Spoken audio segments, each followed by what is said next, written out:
Billy back here with Broship of the Nerds. I sat down and watched X2 X-Men United. This is a DVD trilogy pack here. Um, and this is video 2 of this series. Second movie that I've watched from my collection, and I'm reviewing as I go. So, honest thoughts on this. Um, I sat down to watch this, and there's an attack on the president by Nightcrawler. I really like the introduction of Nightcrawler in this, his ability to teleport, but he has to be able to see where he's going, so there are limitations. Really cool character. I'm hoping that we see Nightcrawler in the X-Men as we move forward into the MCU. So there's the attack there. Meanwhile, Logan, Wolverine, he is wanting to find out what happened to him. So he goes to this place and it's in ruins, right? And he doesn't really learn that much about himself.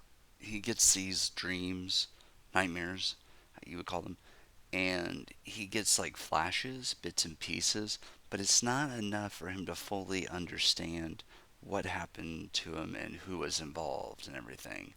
So we're just getting bits and pieces of the puzzle.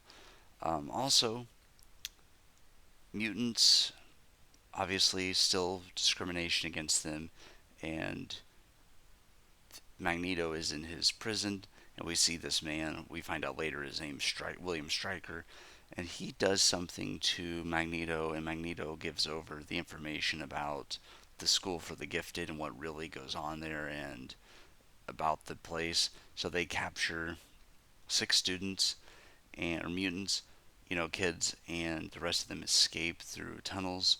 Wolverine is going to fight them off by themselves, but eventually he's convinced to go with the kids. And as the school's attacked and most of them get evacuated through tunnels, their Iceman puts up a wall of ice and they are able to escape. But this William Stryker, his plan is to get Cerebus and Cerebral, sorry, and he wants to wipe out all mutants at once, having Xavier focus, having a mutant, his son, Jason Stryker, who he wants him to basically create illusions to get him to focus on all mutants and then kill them all at once. And then during this film, um, Jean Grey's powers are becoming more unpredictable, and her boyfriend Scott, or Cyclops, he's having a hard time with that. In the meanwhile, Logan has developed feelings for her from the first film, so you have that sort of triangle going on. But Jean Grey is more into Scott and she wants to stay with him. Um, Even though Logan clearly has feelings there. Rogue and Bobby, Iceman, they're trying to figure out how their relationship's going to work because they can't really touch. At one point, they do kiss, and he's okay the first time, but then they get a little carried away, and then he starts having problems. And then their friend Pyro, he ends up um, he feels like he's held back a lot. So as the movie goes and the plot's revealed what's going on, Magneto is able to escape, and which epic scene. He throws there was too much iron in this character's blood, and he uses that against him and has a ball of metal, and he's able to escape. Really cool sequence there. Um, and I'm not covering everything, obviously, because a lot happens in this film, but I'm trying to hit the basics here.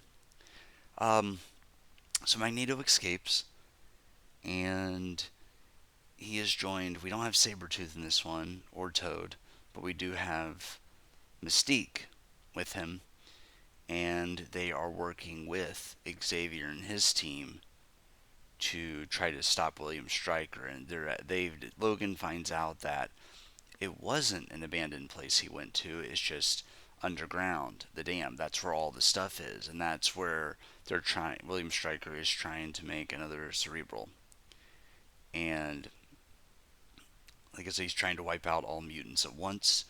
And it's flipped on him by Magneto, who Xavier is focusing on all humans and he's going to wipe them out. But luckily, Logan, Jean Grey, Storm, everybody teams up and they're able to get out. But in order for them to get out, Jean Grey makes the sacrifice to lift the jet back up to get everybody out of there. So she meets her demise, or at least we think, as we end X2 X-Men United. Now, I will say that this was a very solid film. I think having Nightcrawler join made the film really good for me. You know what I mean? I enjoyed it more because of his introduction, and there's still that tension between Rogue and Magneto and Mystique due to what they tried to do to her in the first film. So I like that they played into that. Um, this movie was rated higher than the original, actually, but I will stand by saying that I really like the first one better. Um, but the first two are really good. There's some small things you can talk about, but like I said earlier, the early 2000s, a lot of cheesiness with the lines and everything.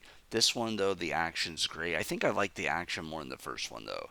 I think it was more action focused. There was a lot more battles. This one, it was bigger scale, but it just felt like, I don't know. You're able to dive further into the characters and their psychology and everything, which was nice. But for me, I appreciated the action sequences more in X-Men 2000 than I did X2 X-Men United. Although we did learn more about Wolverine, we learned more about characters, their powers, that sort of thing. But so far, I have been highly entertained by both of these films. The X-Men trilogy is pretty solid thus far. I've seen it before, but it's been years, right? I was probably like 9, 10 years old when the first one came out, and I would have been 12 or 13 by the time X2 came out. So I started with these because I was in the mood for X-Men for some reason. I don't know why, but ended up working in my favor as I saw Spider-Man Brand New Day. I won't say too much, but mutants, that sort of thing. Um, I would say I think the first one I really liked Logan and Xavier a lot. This second one, I think Nightcrawler is my favorite, obviously for how cool he is, but we get a lot more with Storm and Nightcrawler, and I really liked their friendship in this.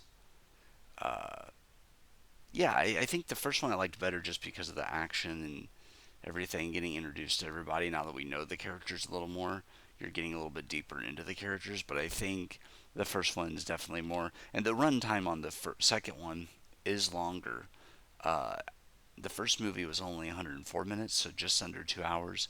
The second movie was 134 minutes, so it does run a little bit long. And then X Men The Last Stand, which I will be watching next on this channel and reviewing, it goes 104 minutes, and that was in 2006.